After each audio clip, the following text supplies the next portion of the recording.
Hello, Discover here to explain our cash back match. Here's how it works. We give you cash back for using your Discover card on the things you were going to buy anyway. Then we match that cash back in your first year. And that's why we call it Cashback Match. Now to recap and say cashback one more time. We match all the cash back you've earned at the end of your first year automatically. Discover. Exceptionally common sense. Learn more at discover.com/match. Limitations apply. It used to be hard to find the exact auto parts you needed, and that meant spending a lot of time at swap meets. It's a different game now when you can order exactly what you need from eBay Motors. They have 122 million parts, so you can always find the right fitment. Spend less time searching and more time building with the eBay Motors app or visit ebaymotors.com. Let's ride.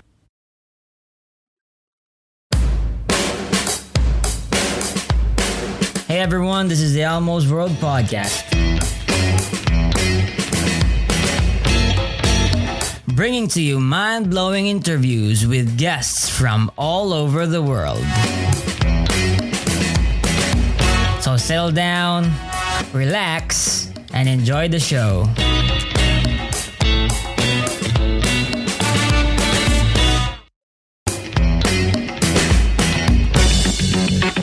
Oh yeah, by the way, if you like the podcast, please support Almost World Podcast on Patreon. Your support is what helps the podcast improve more and more.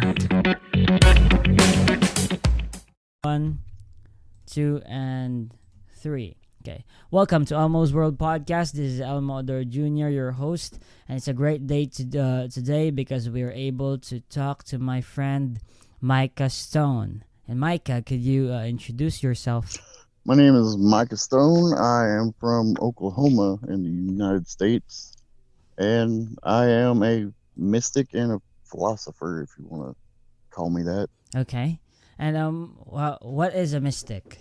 I've never heard someone call themselves a mystic, and you're the first time. Could you tell us more about that? I take from many different disciplines and many different belief systems, and I take what I feel I can use in my own practice and apply it.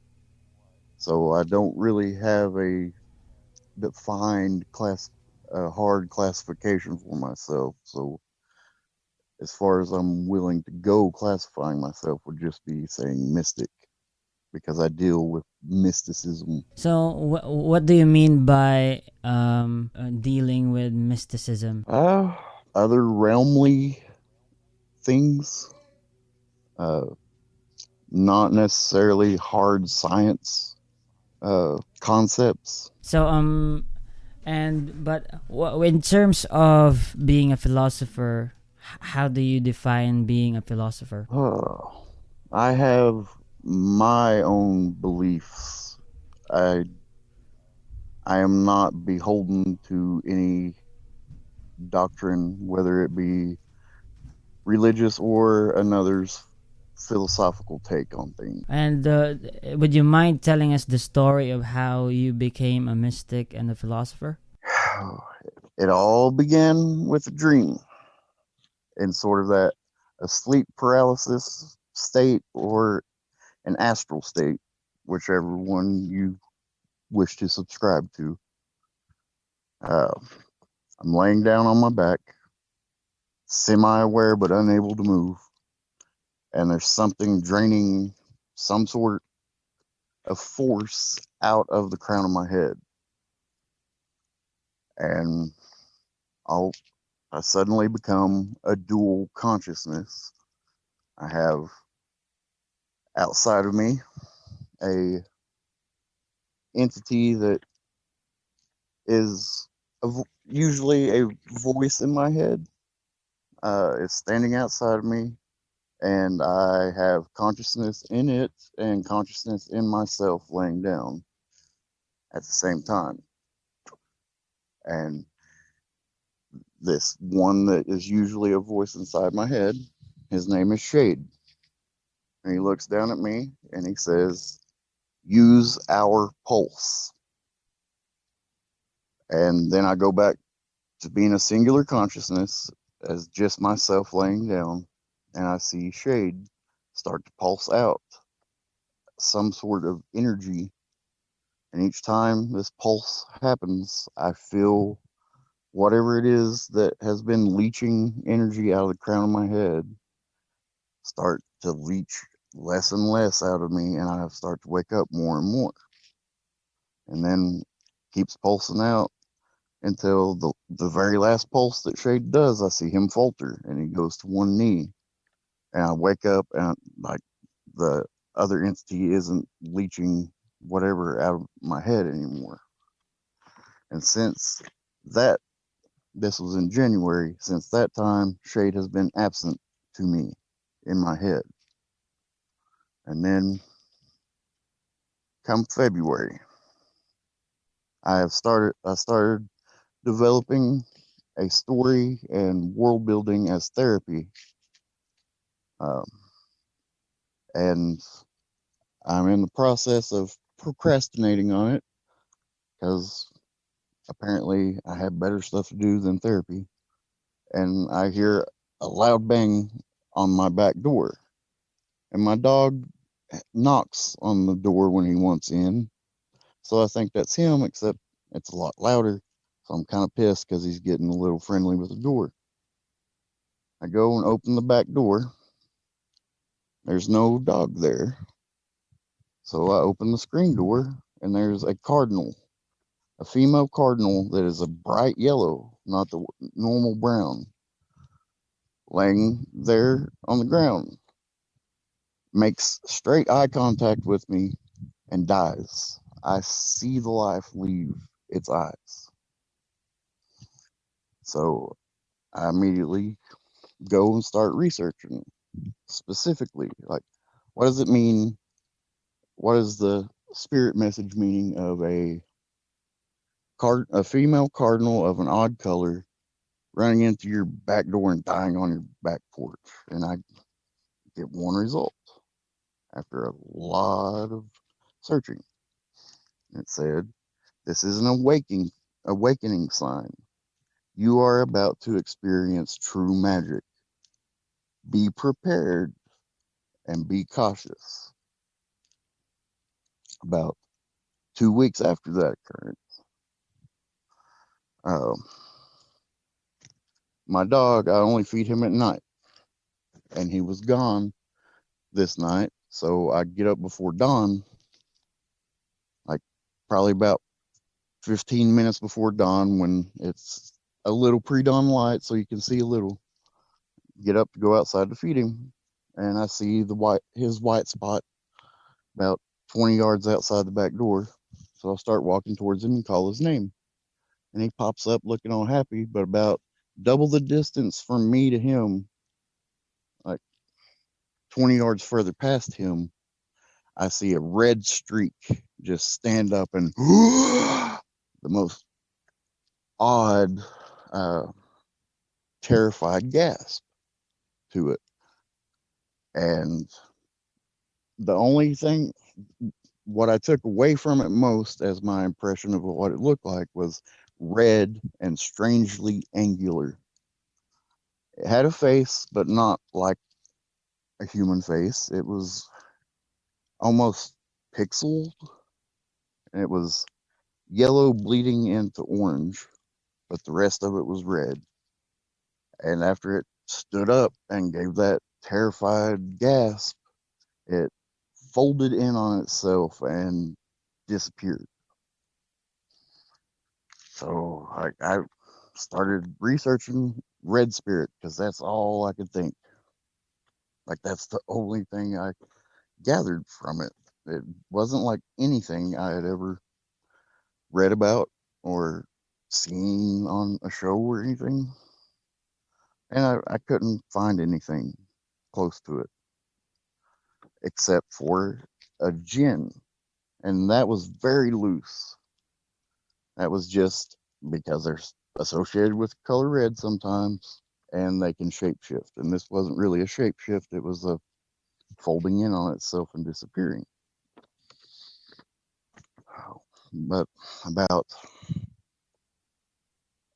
a week and a half, 2 weeks, maybe 2.5 weeks after that, I get I have an allergic reaction to spider venom from a spider bite, and it causes like my calves and my feet to swell, like my hands and my forearms to swell with blood. And so during this long extended period of dealing with this allergic reaction, I begin uh, eliminating unhealthy fractures in my mind that are holding me back and not providing anything positive. I'm eliminating them with the help of another fracture of mine who goes by the name of Alchemist. And we we do a good job eliminating the proper ones. And then all of a sudden, baseline emotions are being presented to me. Like, not my emotions, some other being's emotions are being presented to me. So think it's a new fracture. And so I got to teach it how to communicate. So with the help of alchemists, start trying to teach it how to communicate. Then I have these two dreams. I'm in a hotel, second floor. I'm leaving my room and going down the steps to go to the bar when I remember that I forgot something in my room. So I go back up, try to open the door, won't budge. So I lean into it a little bit, budges a little bit, slams back. So I really lean into it and it flies open. All I see is red and I hear, "Get out!" The very next night, I have another dream that there's this dog and it's trying to attack me. But in the dream, I'm damn sure that dog is the dog that I used to have, but I can't remember its name, and I'm obsessing about the name of it, trying to figure it out, even though it's attacking me. And it's biting on me, but I can't feel the pain. I can feel the pressure of the teeth, but not the pain. But I can't remember the name. So what's this dog's name? And then finally, it gets me good, and I feel the pain for the first time, and I wake up. And immediately upon waking, I'm like, what is that dog's name? I can't remember its name. So I start going through the alphabet, thinking of every A name I can think of, and then B, and then C, just so maybe I'll stumble upon it. Well, it gets like T, U. There's somebody talking, and they've been talking the entire time I've been awake trying to think of this dog's name. It is alchemists talking out of my mouth to something that's not there. And alchemist says, have you ever thought that if you would just ask him, he would make a spot for you? But no, you just hide and sneak and steal. And then silence. And then alchemist says again, well, when you choose with wisdom. And then he's gone from me, and I can use my breath again.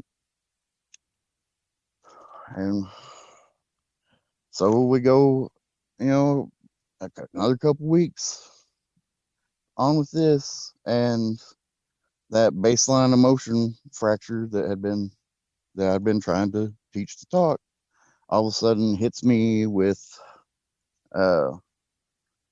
hello, basically. And so tell me your name, tell me your purpose, and give me your story, and I'll confer with alchemists and see if we can't make a place for you in the collective. And it says, I once was a fracture of another's mind, but I was culled out by two brothers of betrayal. I have returned from beyond the borders of death, born anew. For allowing me this metamorphosis, I have for you a gift, but for killing what I was, I will have my price. And it offered me two choices. Choice one, live your life to an average age and average health with average love and average problems, but you lose your passions and you will forget all you know about the world you are developing in spirals. Choice 2. You complete the spirals. Your passion has fulfilled your life, but you will never get to see the effect that it will have on another. You will die before you see someone read it. Well, I don't want either one of those. That's lose-lose, so I'm not going to choose. Then it says, well, then you die now. And that allergic reaction starts acting up like super hard. I look down and I can see what looks like eels swimming in my calves and my feet and in my forearms and my hands. I'm like, oh, fuck, I don't want to die like this. So I choose to. And then we go about a week after that, and I start feeling something just staring into my brainstem hardcore. And I keep telling it, when you come at me sneaking up from behind, staring into my brainstem like that, you put me in defensive mode. And I don't want to be in defensive mode if I'm going to interact with you. Like, meet me from the front, meet me face to face, and we'll see if we can't confer on something. But it never will. It keeps continually going to that brainstem part. I even tried turning around in my mind to face it that way, but it would move, like it would stay just out of that sight. So one day I'm in my shop and I'm fixing to leave to go to town to get some supplies. And a friend is with me. He's going to drive me. And as I'm putting everything up in the shop, something grabs my nutsack and gives it a little squeeze, like to where I felt my shorts raise up on my leg from the pressure. And my friend sees me jump up and back like you would if some invisible thing grabbed your nutsack. And after, so we go to town after that, and we get back that evening. Now I'm here by myself in the shop, and I feel that staring into my brainstem thing again. So I turn around and I see this big solid black fly, and it flies right at me, and I move out of the way, and it doesn't hit me. I'm thinking, oh, that could just be a horsefly. But a little later, I feel it staring into my brainstem again. So I turn around this time, and the black fly is back, but this time it's hovering midair. So I say, back, demon. And it flies to the wall and then crawls down onto the mirror. And there's no reflection to it in the mirror. So I point at it and say, out, demon. And it dissipates. So things go quiet for about a month after that. But then an old friend starts coming back to me. When I shade from the first of this story, the one that faltered in the dream, he first presented himself as a hooded shadow that is heralded by owls. And all of a sudden, after months of not having him around in my head, I'm experiencing him outside of me in the woods, owls surrounding me, and a shadow skirting the edge of the tree line in the shadows surrounding me. I am talking to these owls, or to this shadow and these owls, every time I will say Shade's name or call him Aetherman, these owls call. Perfect timing with it. And I say, I don't know if I can turn my back on you and go back to the house. Right as I say that, and a third owl pops up behind me, in between me and the house, cutting off my retreat. I stayed out there till dawn, so I could not have to go into those shadows where that Aether Man was. And so I get a couple of friends to come out and see if this isn't just me being nuts, if this isn't just me being psychotic. And they come out, and we sit in the woods this night, and the owls start hooting, and we start hearing some walking. Then all of a sudden, what sounds like a tree snapped in half and slammed to the ground to where we could feel the concussion in the soil. So when we're standing there ready, one of my friends laughs, the other one readies for action, and I'm just like, "See, guys, it's here." Uh, then I invite some investigators out, and we are in my circle where I have my fire pit. I hear a strange vocalization come from up the road and on my property. And at the same time that this vocalization starts, my other friend starts talking, and they meld together, and I can't differentiate the two, and it disorients me in a weird way. When that happens, I see one of these investigators take off to where I heard the vocalization coming from, but he didn't hear nothing. He just felt something. So me and this investigator go up to where he was feeling it and where I was hearing it. And on this lease road, we come into a closed in position where it's thick vegetation on both sides. And as soon as we enter that, he's on the left side, I'm on the right side. From his left side, he hears something say, "Hey," and he communicates that to me. I'm thinking, I didn't hear it. So we keep walking. About 20 feet further down, I hear something on my right in the woods where my dog is say, "Hey."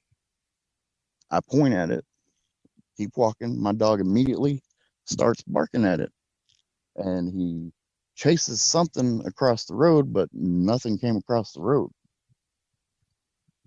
We walk up to where he had chased nothing across the road, and walked to where he was running. And then this is only about 5 seconds. We hear him. We hear my dog completely on the other side of the property, which is probably about a quarter of a mile away, barking. And this is a huge dog, so he's not that fast. And then the investigator that's with me sees an orb over by the dump. So we go over there to investigate. At the edge of the dump, there's what looks like a little hidey hole where an animal or something could be. But the shadow that's over it is weird. And then there starts being a growl. But I'm thinking, okay, it's an animal that's in a little den. It's made a little den at the edge of the dump. So I tell him we need to back up. It's an animal. But there's a spring over here, probably about 30 yards away from the dump. And for some reason, I want to go check it out. So we walk there. The water in this spring is weird looking, like it looks like smoke but liquid. And so I say, "That water looks weird." "Yeah, that water looks weird." Then I look down the path beside it. I see shade standing in that path. I look away, then look back, let my eyes refocus. Yep, that's shade. I get down on my knees to get a different angle, let my eyes refocus. Yeah, that shade. So I asked the investigator, hey man, do you see that?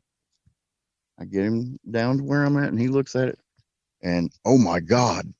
And he starts backing off away from it. I'm like, oh, okay. The shit that was in my head is existing outside of me now. And other people are experiencing it. We're walking back to the fire pit or to the circle. We get to that closed in spot where he heard the hay the first time. And growling begins and we see the shadows in between the foliage, like each layer of leaves. It's got volume to it and it's vibrating and it starts shaking all the foliage like something huge is about to come out at us, but it never does. And we keep coming past, and then from that same spot that it was, it starts speaking to us in my friend's voice that at the beginning started talking at the same time we heard the weird vocalization up the road. And so, I'm not too fond of something stealing my friend's voice and mimicking them. So we go up to the breach, like right at the edge of the vegetation, and like, you're trying to pull us into the shadows. Why don't you step into the moonlight? Well, it stepped into the moonlight, then retreated right back into where it was. Started doing the growly stuff again. My phone starts ringing, but there's no incoming call. And not only that, it's on camera. I've somehow exited out of the camera and it's to the main, home screen, but it's still ringing with no incoming call. I finally get that stuff to stop, but that gave it time to leave, I guess, because it was no longer there. But that threw me into quite the perception change and reality change after that experience. Most people would probably start thinking, well, if stuff in my head is existing outside of me now, then everything in my head may exist outside me. Like, I went the opposite way. Started thinking, well, if stuff in my head is existing outside of me now, then maybe everything that's outside of me is also in my head. And I'm a drippy, drooly, medicated, catatonic guy in a mental ward that everything in reality is in his head. And that messed with me for a good little while until I started coming back from it. I feel that it was I get to the point where I'm thinking that it's just mimicking shade, that it's trying to get me to willingly take it on as an attachment because it's tried staring into my brainstem and it's tried being a demon and it's tried acting like a djinn to get attached to me, but it's failed. So I decide that me and Alchemist are going to come out to my circle and we're going to show it our face. It's going to know who we are so that maybe it'll show us its true face instead of being a mimicker and a little hidey, growly shadow. We come out to my circle one night, call it out, and it comes. And we're telling it who we are, letting it know that we do not appreciate it mimicking Shade because Shade was our guy. Uh, in the circle, it's not a full moon night, but a 3/4 moon night, and so you should be able to see pretty good. In the circle, I have a fire pit. It's a ring of cinder blocks, and then the fire inside. I can only see the flames. I can't see the light like the light should have been cast on those blocks, not just on those blocks, but the ground outside of it. But no, I can't see that. All I can see is the flames. Everything else is dark. Everything else is black. And that shadow is on me. So me and Alchemist point at it and we tell it, you will remove yourself from my circle.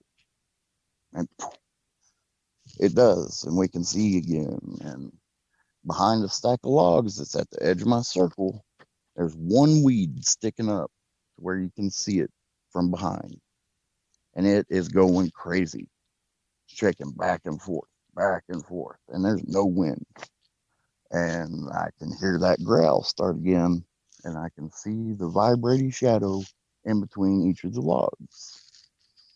So me and Alchemist decide you're going to have to back up farther than that. So we go straight at it, pointing at it. You will remove yourself from my hollow. Well, it moves. It didn't remove itself from the hollow, but it removed itself from our presence and quit messing with us for a little bit. Then I start getting crow gifts left to me. Crows start leaving me different feathers, different bones, snail shells, just a lot of cool crow gifts inside my circle. And they have been ever since, except for a 2-week period where they kind of got stuck up because I gave away a bundle of crow feathers to somebody. And I don't know how they knew, but they immediately stopped. And I gave them away at night, so those motherfuckers weren't watching. And I started using those crow gifts to start imbuing things with their attributes, like to kind of build up an arsenal of different sort of things for me to use against whatever I'm going to come up against out here. And whenever I start doing this and viewing, one night I walked up the lease road to take my dog for a walk, and I'm going to talk to Alchemist while I'm walking. I realized I forgot my phone back at the shop, so I turned around and headed back. And this one spot that's probably about 30 yards away from the closed in spot on the lease road where the first hay came from, there is what looks like TV static, except all black, and a cloud, and it just comes streaming at me, like not billowing like smoke and not moving like mist would on the wind or with air, with pressure changes or with temperature changes. No, like streaming, like straight. There's and it gets very close to me, and I swing at it with an axe, and it and the axe pass through each other. And usually, when this stuff happens, Alchemist is the one that takes over and handles stuff, but he's a little slow, and so that vibrating static cloud is almost on me, and then the switch happens to Alchemist, and I grab this. I have a spike in my left hand that I use as a focus point, and it underhanded stab into, I guess, what you would call the underbelly of a vibrating static cloud. And I feel it penetrate and I see it penetrate, and it shrinks back about 20 feet from me and is staying there, hovering in the air and dripping shadows. Alchemist says some things to it. I don't remember what, and it dissipates. I think, all right, we've got us a wounded one now. Well, I have a friend come over, and he helps me bind it to a specific spot with the stake. That way I would know where it's at while I prepare myself to handle it. Well, this kind of upset the balance in the hollow because there's other entities here uh, that aren't evil, like that are actually good and magical, and it kind of upset the balance here to where every night there was a dark mist that hung over this place. Like I had a friend come over who had not experienced anything out here before come over and sit with me in my circle. And we sat out here, and that mist was all around the circle, but not in the circle. To where you could walk out of the circle and look back, and you couldn't see the circle until you walk back into it. And there's orbs would be, I mean, if you didn't know what to look for, you may think them just to be fireflies, but fireflies do not fly this fast, and they do not blink in this way, and they don't stop immediately when they get on the border of the circle. Like, and so I guess pretty good little encounter out here. And so I eventually get to where me and this other friend come out, do a little ritual, and we call upon the other entities in the hollow to come forth and take care of this oppressing shadow that has been upsetting everything around here. And as soon as we finish saying what we need to say, owls start hooting like crazy. Coyotes start howling, which I have not heard coyotes here since my dog was a pup, and he's now like 3. And crows start cawing, and it's nighttime. Like, it shouldn't be crows cawing. Then the coyote calls morph into a whoa, like the death cries of a demon. Pretty cool. I never heard anything like that before. So like, I think that the shadow thing is gone. And for a couple of days, everything's right in the hollow. The darkness isn't here anymore. You know, like, but then after like 3 days, the darkness comes back. Then the day after that, Shade is back in my mind, and he's back as an altar. And he does some tricksy and some very misleading, dishonorable things, and it really, really upsets me because it has sullied my honor. So, Alchemist has revealed to me that the shadow that was outside of us has always been Shade, and Shade has always been that. Shade was not a fracture of my mind. He was not an alter of my mind. He was a semi-possessing entity that has, for nigh on a decade, been trying to fully possess, but is unable because of the fractured nature of my mind. And so he has lied to me about what he is.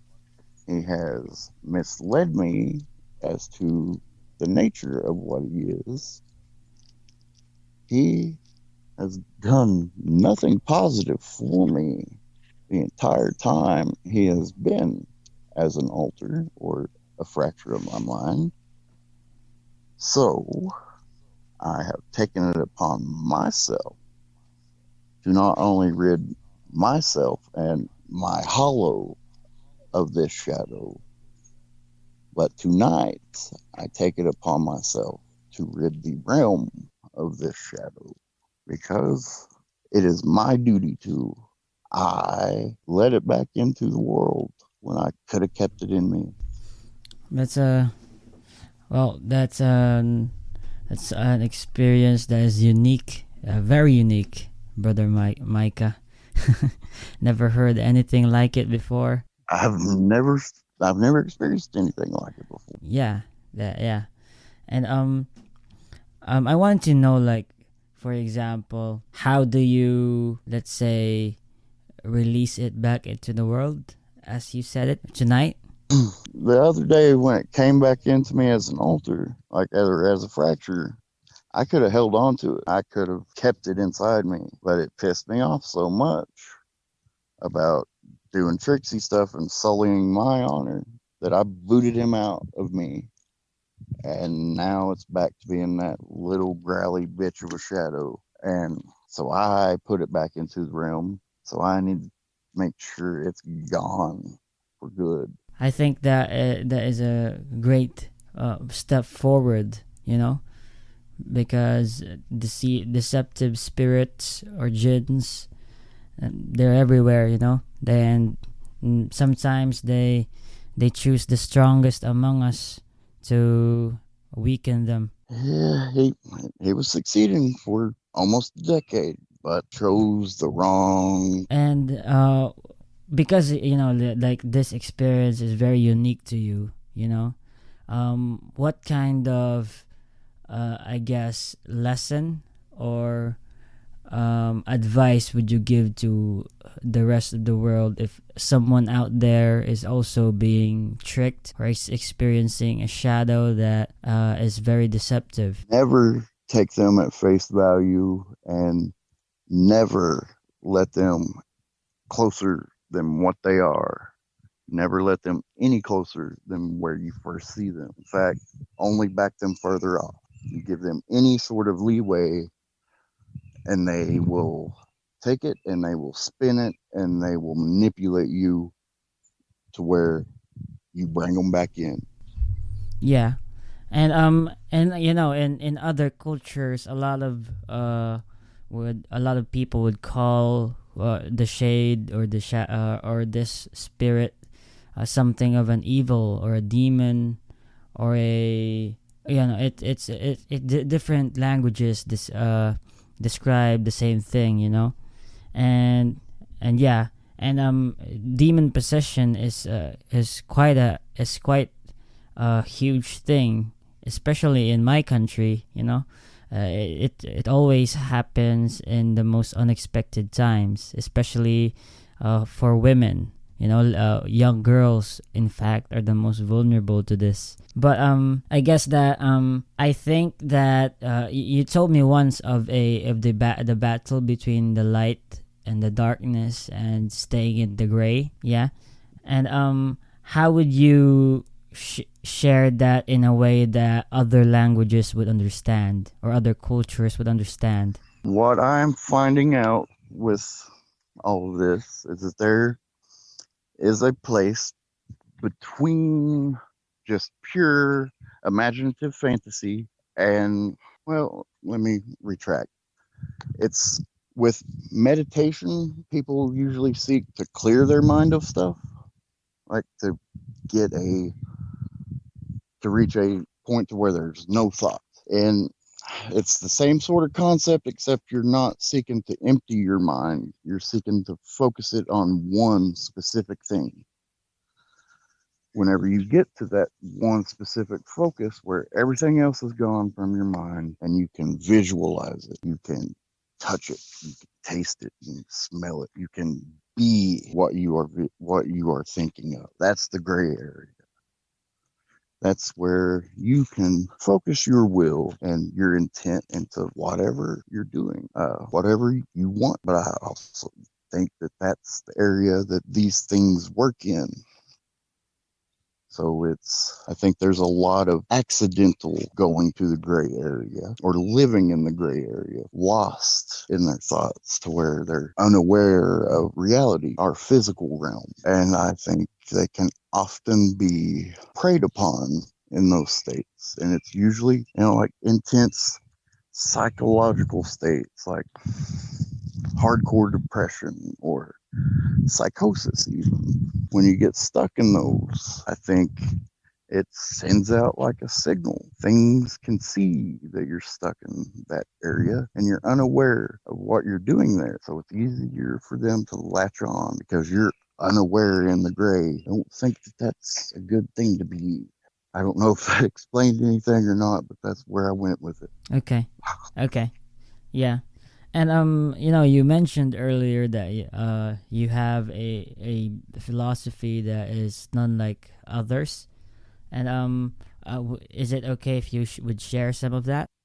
Yes, I tend to hold a belief that what came before creation, before the Big Bang, before there was something, logical to think that there was nothing. So that state of pure nothingness, like pre-void nothingness, because there's nothing there to be empty and nothing there to be cold. That's the perfect state of order, not a loving God, but just a pure state of static non-existence, of nothingness.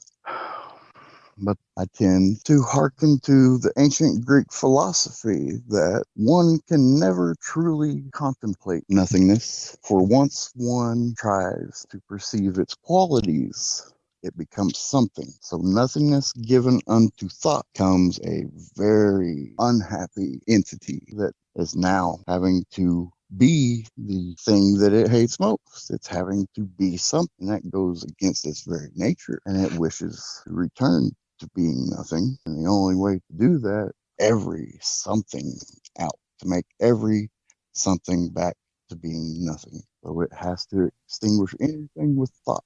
I see. Yeah. And in terms of, for example, the grand scheme of things, what would you say that is?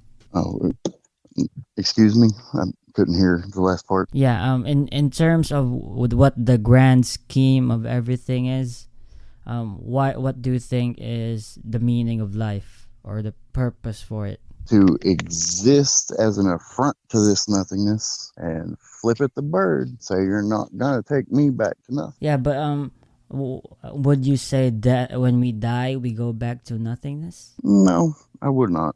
I feel that every obstacle you come up against, and every encounter you have in life, every way that you react to these things and how you handle them leaves an imprint on your soul, scar, or your soul grows with these occurrences.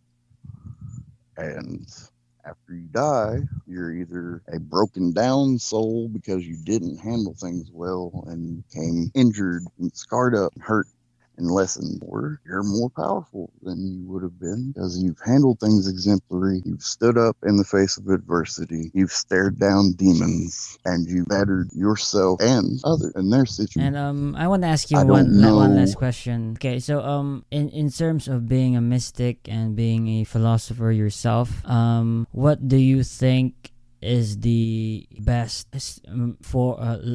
best direction on a certain individual should take in his life, knowing that there is a nothingness that we must have an affront to for our existence? Study everything you can and take from it what you can that will help you rely on your will and focus your will in a greater magnitude. Don't rely on anything outside of yourself, but take in everything you can that can help you rely on yourself more and focus yourself out. Yeah, and Micah, it's been a great conversation with you, and this story is really remarkable and one of a kind, and thank you for sharing it with and to the people who are listening. Thank you for hearing it, and thank you for putting it out there. whatever it is that's going on here, I don't know. It may be important. It may not be. It may just be me being psychotic. But I've had other people experience it, so I'm kind of thinking it may not be.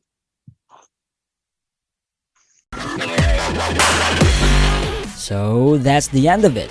Thanks for tuning in, guys. This is your host, Elmo Ador Jr. And thank you for listening in.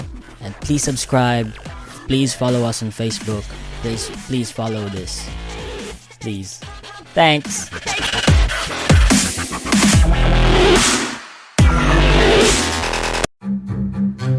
We did it again. Verizon was just named America's most reliable network by Root Metrics for the 16th time in a row, proving once again that nobody builds networks like Verizon builds networks. That's why we're building 5G right. That's why there's only one best network, Verizon. Best and most reliable based on Root Metrics reports from second half 2013 to first half 2021 of 3 operators on all network types combined, not specific to 5G networks. If you're a movie collector, you need Movies Anywhere. It pulls your favorite purchase movies from participating digital retailers into one central place, so you can finally say goodbye to scattered movie collections and hello to an organized library. With Movies Anywhere, you can watch your favorite movies on any compatible device, whenever and wherever you want. Ready to grow and enjoy your digital collection? Visit moviesanywhere.com/welcome and register for free. Registration with Movies Anywhere required. Open to U.S. residents 13 and over.